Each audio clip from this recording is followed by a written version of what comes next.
के क्लास में हम लोग सब्सक्रिप्शन के एडजस्टमेंट्स के बारे में समझेंगे। ये एक बहुत ही इम्पॉर्टेंट टॉपिक है और इससे रिलेटेड बहुत से न्यूमेरिकल्स आपको बुक से बनाने होंगे और प्राय एग्जाम में भी इस टॉपिक से एक क्वेश्चन आता है 3 मार्क्स का। तो आप देखें, इधर मैंने ऊपर लिख दिया टॉपिक का नाम, adjustments relating to subscription account. मैंने एक डायग्राम बनाया हुआ है, तो उस डायग्राम में मैं ये चीज शो करना चाह रहा हूं कि सब्सक्रिप्शन से रिलेटेड जो भी एडजस्टमेंट्स हैं उसको हम लोग 2 कैटेगरी में डिवाइड कर सकते हैं। सब्सक्रिप्शन हमारा आउटस्टैंडिंग, जिसको हम लोग शॉर्ट में ओएस लिखेंगे। ओएस मींस आउटस्टैंडिंग, या ड्यू या अनपेड या एरियर हो सकता है, यानी कि बकाया हमें अभी मिला नहीं है। ड्यू हो गया है लेकिन मेंबर से हमें अभी मिला नहीं है। या received in advance, subscription received in advance. कुछ मेंबर्स आगे का सब्सक्रिप्शन, नेक्स्ट ईयर का सब्सक्रिप्शन हमें एडवांस के रूप में दे देते हैं। तो या तो आउटस्टैंडिंग है, ड्यूज है, बकाया है, या आगे का एडवांस मिल गया है।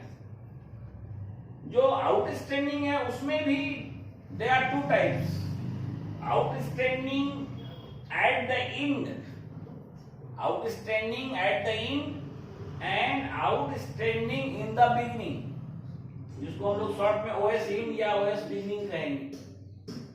और उसी तरह एडवांस भी 2 तरह का है, there are 2 types of advance, advance at the end and advance in the beginning.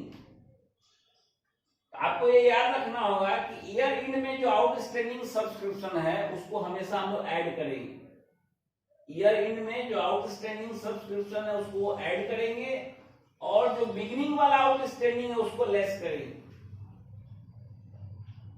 लेकिन एडवांस में अपोजिट हो जाएगा, एंड वाले को लेस करेंगे और बिगिनिंग वाले को ऐड करेंगे।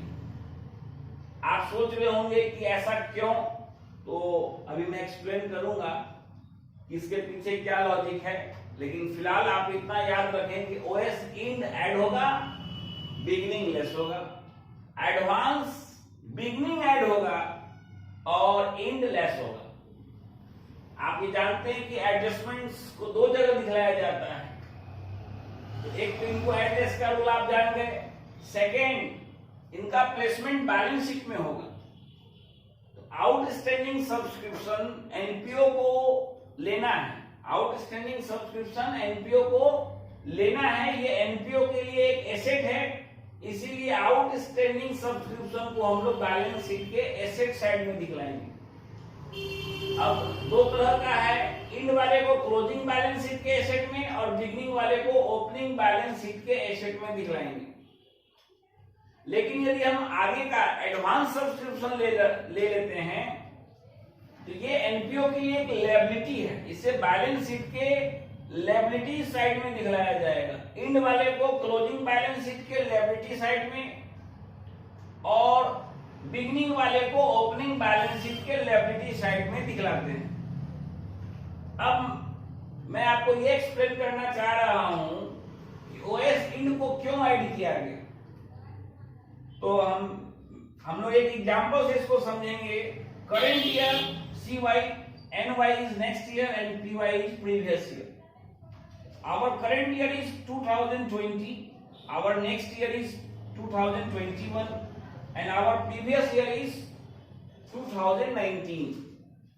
तो ये तो आप जानते ही होंगे कि आउटस्टैंडिंग हमेशा बैक पीरियड का होता है, पीछे का होता है। यदि 2020 के एंड में हम आउटस्टैंडिंग बोल रहे हैं कि ड्यूज है तो ये जरूर इसके पीछे का होगा, यानी 20 का होगा। लेकिन करंट ईयर के बिगिनिंग में हम बोल रहे हैं ड्यूज है, ये करंट ईयर का नहीं होगा, जरूर ये प्रीवियस ईयर का होगा। एंड में जो आउटस्टैंडिंग है वो करंट ईयर का है, इसीलिए उसको ऐड करते हैं।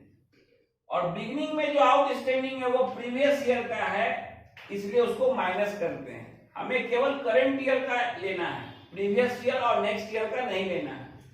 Outstanding beginning belongs to previous year, that is why it is deducted. and outstanding in is related to current year, that is why it is added. So far as advance subscription is concerned, तो हम लोग ये जानते हैं कि advance next period का होता है, आगे के पीरियड का होता है। एंड में जो एडवांस है वो नेक्स्ट ईयर का होगा और बिगिनिंग में जो एडवांस है वो करंट ईयर का होगा। तो बिगिनिंग वाला एडवांस चूंकि करंट ईयर का है इसलिए उसको ऐड करते हैं, और इन में जो एडवांस है वो नेक्स्ट ईयर का है इसलिए उसको माइनस करते हैं। तो ये आप हमेशा याद रखेंगे कि आउटस्टैंडिंग इंड ऐड होगा, बिगिनिंग लेस होगा, और एडवांस बिगिनिंग ऐड होगा और इंड वाला माइनस होगा। अब इसका जो न्यूमेरिकल्स है उसको कैसे बनाएंगे? उसको बनाने का दो फॉर्मेट है जो कि उस बोर्ड पे मैंने लिखा है। उसमें जो फर्स्ट फॉर्मेट है वो है स्टेटमेंट फॉर्मेट और जो सेकंड ऑप्शन है वो है account format. Income from subscription में be calculated either in the form of statement or in the form of an account। पहले हम लोग स्टेटमेंट फॉर्मेट को समझें। Calculation of income from subscription में सबसे पहले आप जो सब्सक्रिप्शन रिसीव हुआ है during the year, total subscription receive during the year ये क्वेश्चन में दिया रहेगा, इसको लिख देंगे। इसमें करंट ईयर का, नेक्स्ट ईयर का और प्रीवियस ईयर का तीनों ऐड है, और इसमें दो आइटम ऐड होगा जो कि आप उस डायग्राम में भी देख रहे हैं। आउटस्टैंडिंग इंड को ऐड करते हैं, लेकिन इसकी लैंग्वेज मैंने लिखी है टोटल आउटस्टैंडिंग इंड। इसमें दो तरह का आउटस्टैंडिंग इंक्लूडेड है, आउटस्टैंडिंग ऑफ करंट ईयर और balance outstanding of previous year. इस साल का जो ड्यूज है वो प्लस पिछले साल का जो बचा हुआ ड्यूज है वो दोनों को ऐड कर देंगे तो ईयर एंड का टोटल आउटस्टैंडिंग पता चलेगा, उसको हम लोग ऐड करेंगे।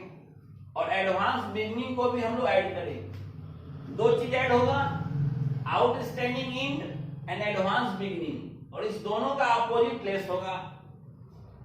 आउटस्टैंडिंग बिगिनिंग लेस होगा और एडवांस इंड लेस होगा, जो कि उस डायग्राम में पहले ही मैं आपको बता चुका हूं। इस तरह ऐड लेस करके ये जो आंसर आएगा, इस आंसर को ही कहा जाएगा income from subscription, and this income should be credited to income and expenditure account. यही हमारा आंसर होगा। इस चीज को हम लोग एक दूसरे ढंग से भी कर सकते हैं, जिसको हम लोग अकाउंट फॉर्मेट करते हैं। इसमें हम लोग एक लेजर ड्रॉ करेंगे, उस लेजर का ऊपर हम लोग हेडिंग देंगे, कैप्शन देंगे सब्सक्रिप्शन अकाउंट। ये जो तीन आइटम ऐड हुआ है वो इधर क्रेडिट साइड में आ जाएगा। सब्सक्रिप्शन रिसीव्ड जो है उसको हम लोग क्रेडिट साइड में लिख देंगे बाय कैश या बैंक। ब्रैकेट में मैंने लिख दिया है सब्सक्रिप्शन रिसीव्ड, और जो ऐड करने वाला आइटम है वो इधर क्रेडिट साइड में आ जाएगा।